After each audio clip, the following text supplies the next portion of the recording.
का रिजवाना बनाम पूजा तमन्ना की कहानी, कविता और संस्मरण के चैनल में स्वागत है। आज मैं आपको एक मराठी कहानी सुनाने जा रही हूँ। शीर्षक है नर्स। हिचा जन्म चाळीतला, मुंबईच्या भरवस्तीतील एक चाळ. वडील कुठल्याशा फॅक्टरीत वॉचमन आणि आई 2 घरी स्वयंपाकाचे काम करी. तिच्या जन्माआधी 2 दिवस नूतनचा एक चित्रपट पाहिला होता, म्हणून हिचे नाव नूतन ठेवले. तिने शिकावे अशी दोघा आईबापांची खूप इच्छा. त्यांना नंतर मूल झाले नाही. पोर चुणचुणीत होती. तिला सरकारी शाळेत घातले गेले.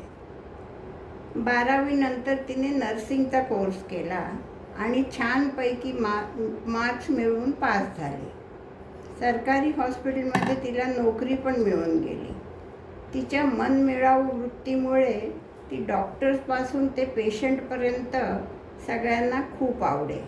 दिसायला फारशी नव्हती, पण सळसळीत बांधा आणि लांब सडक काळेभोर केस यामुळे आकर्षक वाटे.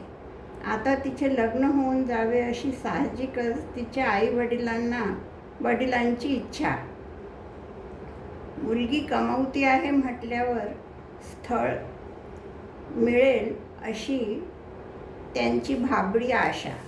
पण हुंडा आड येऊ लागला.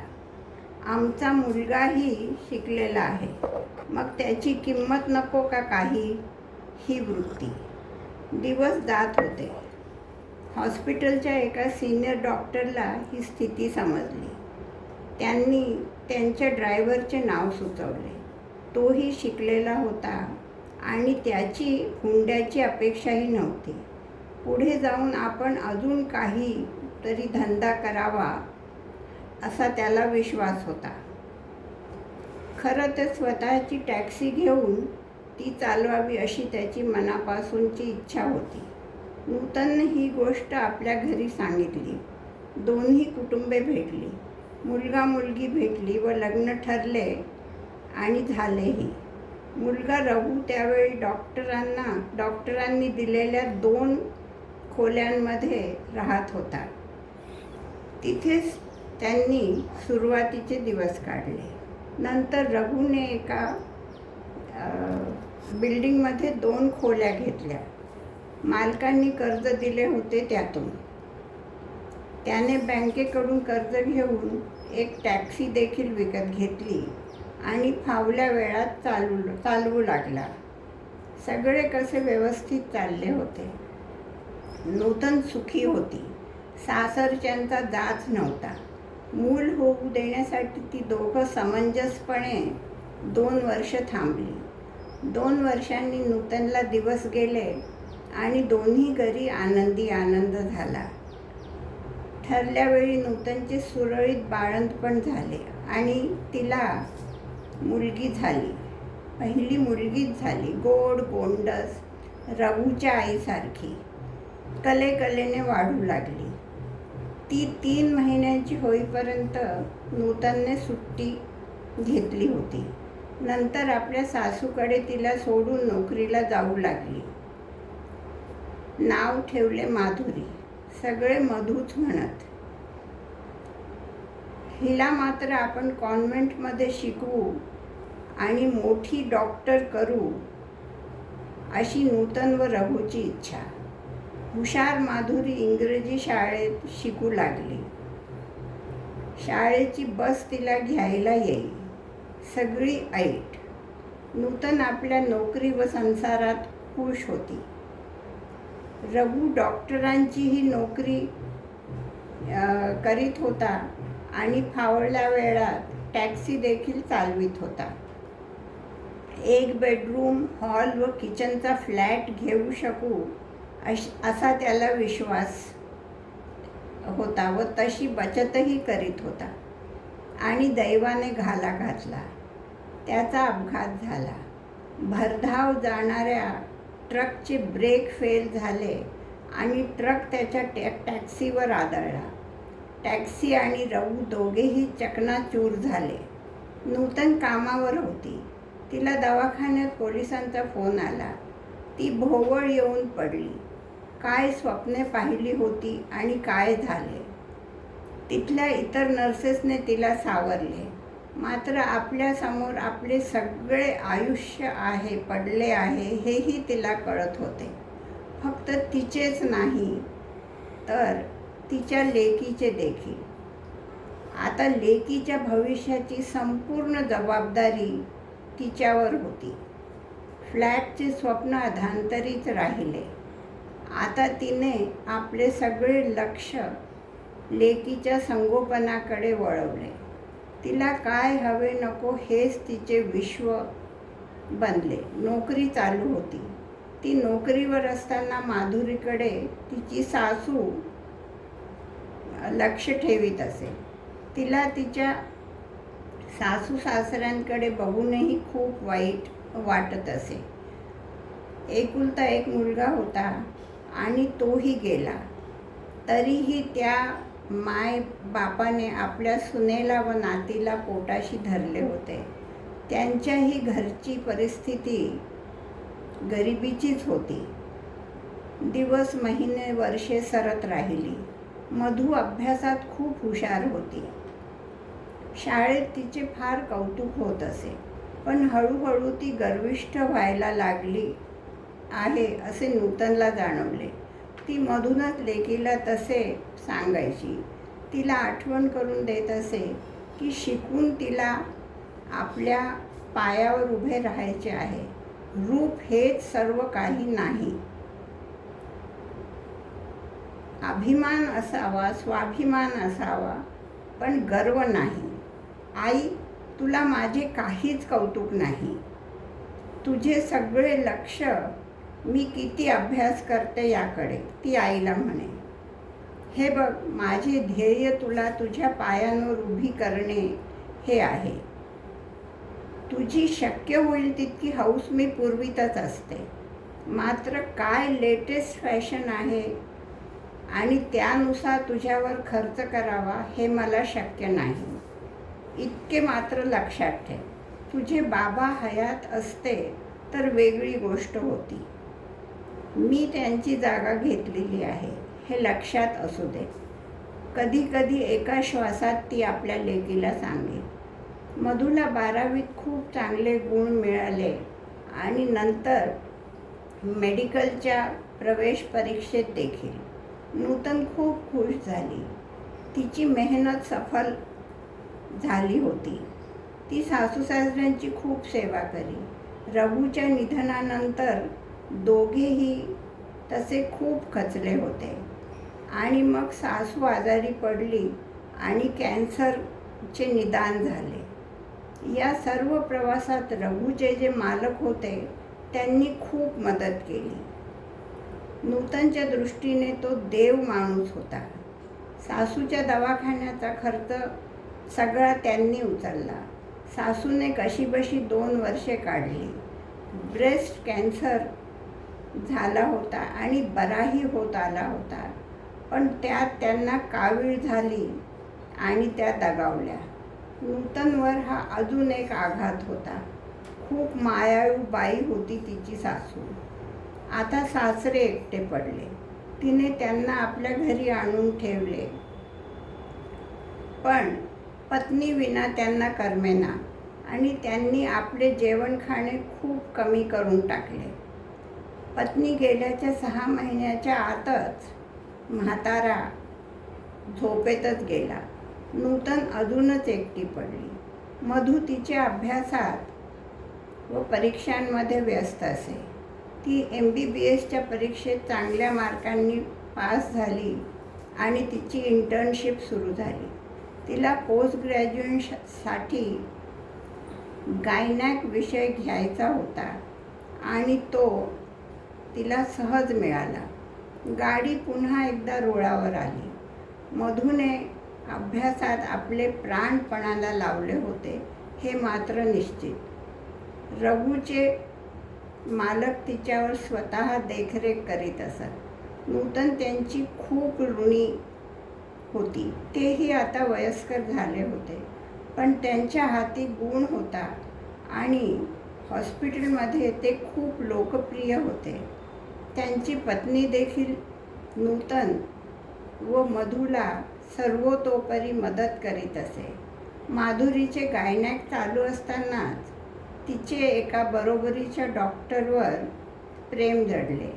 मुलगा चांगला होता, सधन घराण्यातील होता. नूतनला ही गोष्ट जेव्हा मधूने सांगितली तेव्हा तिचे मन शांत झाले. बेटा, त्यांच्या घरच्यांना हे सगळे पटेल का? आपले घर परिस्थिती कशी आहे हे त्यांना ठाऊक आहे का? आणि नसले तर माहीत झाले तर त्यांना खपेल का? तिने लेकीला विचारले. खरे तर तिचे मन शांत झाले म्हणण्यापेक्षा थोडे अशांत आणि विचलितच झाले होते. आई, त्याला सर्व कल्पना आहे आणि त्याने आपल्या घरच्यांनाही ती कल्पना दिली आहे. त्यांना मी भेटले देखील आहे. आता तुम्ही सगळे आपापसात ठरवा. मी तसे प्रणयला सांगेन, मधू आईला म्हणाली. नूतनला हे सर्व ऐकून बरे वाटले. तिने प्रणयला प्रत्यक्ष भेटण्याची इच्छा दाखवली. तिला स्वतःला सगळे एकदा पडताळून घ्यायचे होते आणि भावी व्याह्यांना भेटायचे होते. प्रणय भेटायला आला. त्याने तिला अगदी वाकून नमस्कार केला. मधूच्या गरिबीचे किंवा तिच्या लहान घराचे त्याला काहीच वावगे वाटले नाही हे बघून नूतनला फार बरे वाटले. प्रणयच्या घरी जाऊन त्याच्या घरच्यांना भेटायची इच्छा तिने व्यक्त केली. प्रणयने ते सगळे घडवून आणले. प्रणयच्या घरच्यांना लग्नाबाबत काहीच अडचण नव्हती. त्यांना माधुरी खूप आवडली होती आणि नूतनबद्दल त्यांना खूप आदर होता. लग्नाची तारीख ठरली. नूतनवर लग्नाचे काहीच ओझे पडू नये अशी प्रणयची मनापासून इच्छा होती आणि तसेच घडले. त्याच्या घरच्यांनी लग्नाचा सगळा खर्च पेलून घेतला. मधूच्या मैत्रिणींनी तिला खूप सुंदर भेटी दिल्या. नूतनने आपल्या परीने मंगळसूत्र, कानातले व 2 बांगड्या, चेन अशी तिला बनवून दिली. एकूण सर्व व्यवस्थित पार पडले. माधुरी सासरी निघून गेली. डिग्री मिळालीच होती. इंटर्नशिप सुरू असताना दोघांना नोकऱ्यांची ऑफर आली. काही दिवस नोकरी करून मग स्वतःची प्रॅक्टिस सुरू करावी असा प्रणयचा विचार होता. याच काळात त्याच्या अमेरिकेत राहणाऱ्या एका मित्राने त्याला अमेरिकेत येण्याचा आग्रह केला. भारतीय डॉक्टरांना तिथे खूप स्कोप आहे असे त्याचे म्हणणे होते. माधुरीला ते एकदम पटले. तसे पण तिला अमेरिकेचे विशेष आकर्षण होते. नूतन हताश झाली. तिला वाटत होते की आपली लेक आपल्या म्हातारपणी आपल्या जवळच असावी, निदान आपल्या देशात असावी. मधूला आईला सोडून जाण्याचे काहीच वाटत नव्हते. तिने लगेच प्लॅनिंग सुरू केले. आपण तिकडे हे नेऊ, ते नेऊ. तिथे साड्या तर मुळीच चालणार नाही. कधीतरी एखाद्या समारंभात नेसायला ठीक आहे, इत्यादी. तिथे जीन्स आणि टॉप्स लागणार, कॉस्ट्यूम, ज्वेलरी वगैरे वगैरे. 2 सोन्याच्या बांगड्या पुष्कळ झाल्या बरोबर न्यायला. मोजकेच दागिने. ती खूपच प्रफुल्लित झाली. प्रणयने मित्राची ऑफर स्वीकारली आणि सगळी व्यवस्था झाली. मित्राने सुरुवातीला त्यांच्या राहण्याची सोय स्वतःच्याच घरी केली. त्याचे लग्न झालेले नव्हते, त्यामुळे पत्नीला आवडेल की नाही हा प्रश्न नव्हता. माधुरी व प्रणयला विमानतळावर नूतन आणि प्रणयचे घरचे सोडायला गेले होते. नूतनच्या डोळ्यातील अश्रू खळत नव्हते आणि माधुरी आईवर चिडत होती. आई, आम्ही तुला तिथे बोलवू की? आणि आम्ही नेहमीसाठी थोडेच जाणार, 5 वर्षे जास्तीत जास्त. लोक पेढे वाटतात मुलं अमेरिकेत जाणार असल्यावर आणि तू रडत बसलीस, मधू तिला सांगत होती. यावर मधूची सासू म्हणाली, मधू, तू तिच्या दृष्टिकोनातून विचार कर. तू इतक्या दूर चालली आहेस याचे दुःख तिला होणारच. तू तिचे सर्वस्व होती आणि आहेस. समजून घे तिला. असे म्हणून त्यांनी मधूला आपल्या कवेत घेतले व तिच्या पाठीवरून हात फिरवू लागल्या. मधू थोडी गप्प बसली आणि माधुरी देखील गप्प बसली. विमान उडाले. आता आपली लाडकी लेक आपल्याला कधी दिसेल या विचाराने नूतन खूपच व्याकुळ झाली. दिवसा तिचा वेळ दवाखान्यात जाईल, मात्र आपल्या लेकीशी अधूनमधून होणाऱ्या फोनवरील संभाषणाची आणि तिच्या होणाऱ्या भेटींची खूप आठवण येईल. तिच्या मैत्रिणी तिला धीर देत सांगत, हे बघ, या निमित्ताने तुला अमेरिका बघायला मिळेल आणि रोज नाही पण नियमित फोन येतच राहतील की. त्यांचे म्हणणे ऐकून घेण्यापलीकडे नूतनकडे पर्याय नव्हता. मधूने तिला एकदा अमेरिकेत ये असे म्हटले नाही. मग समजले की ती गरोदर आहे. एव्हाना तिला जाऊन 4 वर्षे लोटली होती. नूतन खूप आनंदली. तिला वाटले बाळंतपणासाठी तरी आपली लेक आपल्या देशात येईल. तिचे व तिच्या बाळाचे भरपूर कोड कौतुक करता येईल. मनोमन तिने कितीतरी मनोरे बांधले. मात्र मधूने भारतात न येण्याचा निर्णय घेतला. बाळाचा जन्म अमेरिकेत झाला तर त्याला साहजिकच त्या देशाचे नागरिकत्व मिळेल हे कारण तिने पुढे केले. मात्र मधूने आपल्या आईला तिकडे बोलावून घेतले. मधू गेली. तिथे सगळेच वेगळे होते, खाणे पिणे इत्यादी सगळे. मधूचे बाळंतपण सुरळीत झाले. नूतन तिथे 4 महिने राहिली आणि परतली. बाळाला तिची व तिला बाळाची खूप सवय झाली होती. बाळाचे नाव अमित ठेवले होते. बाळही आपल्या आजीशिवाय रडे, कारण त्याला नूतन परतल्यानंतर मधू पाळणा घरात पाठवायला लागली होती. नूतन देखील भारतात आल्यावर बरेच दिवस खूप उदास राहिली. तिचे रिटायरमेंट देखील आता जवळ येत चालले होते. मधूने आपल्या बाळाला घेऊन या देशात एकदा तरी लवकरच यावे अशी तिची खूप इच्छा होती आणि या दृष्टीने तिने तयारी देखील सुरू केली होती. आपल्या घरी येऊन राहिली तर बाळाला व तिला नीट बाथरूम हवे. रघुचे स्वप्न होते चांगल्या फ्लॅटचे. तिने रघुच्या जुन्या मालकांकडून कर्ज घेऊन एक अटॅच्ड बाथरूम असलेली बेडरूम, छोटा हॉल व किचनचा फ्लॅट बुक केला व हप्ते फेडू लागली. वर्षभरात काही हप्ते फेडून झाल्यावर तिने त्या घराचा ताबा घेतला. ही गोष्ट तिने लेकीला कळवली नाही. आपल्या व्याह्यांना देखील सांगितले होते की त्यांनी तिला कळवू नये. एव्हाना अमित 5 वर्षांचा झाला होता. फोनवर कधीतरी बोलणं होई तेव्हा तिच्याशी इंग्रजीत बोले आणि तिला आजीऐवजी ग्रॅनी म्हणायला लागला होता. नूतन या सर्वांना भेटायला खूप उत्सुक होती. तिने बाथरूममध्ये व्यवस्थित पॉट लावून घेतला होता. शॉवरची व्यवस्था केली होती. त्यांना बेडरूम देऊन ती हॉलमध्ये झोपणार होती. स्वयंपाक काय काय करायचा. बाळाला जास्त तिखट खाण्याची सवय नव्हती. प्रणयला आपल्या सासूच्या हातचे जेवण खूप आवडे. त्यांचे भारतातील एकूण 18 दिवस 2 घरी विभागून जाणार होते. कदाचित मधूच्या सासरी जास्त. त्यातच त्यांचा 3-4 दिवस गोव्याला जाण्याचा कार्यक्रम ठरला. नूतनचा थोडा विरसच झाला. आपल्या लेक, जावई व नातवाला भेटण्यासाठी ती खूप आतुर होती. मुंबईत पोचल्या पोचल्या आधी गोवा, मग पुन्हा मुंबई असा कार्यक्रम ठरला.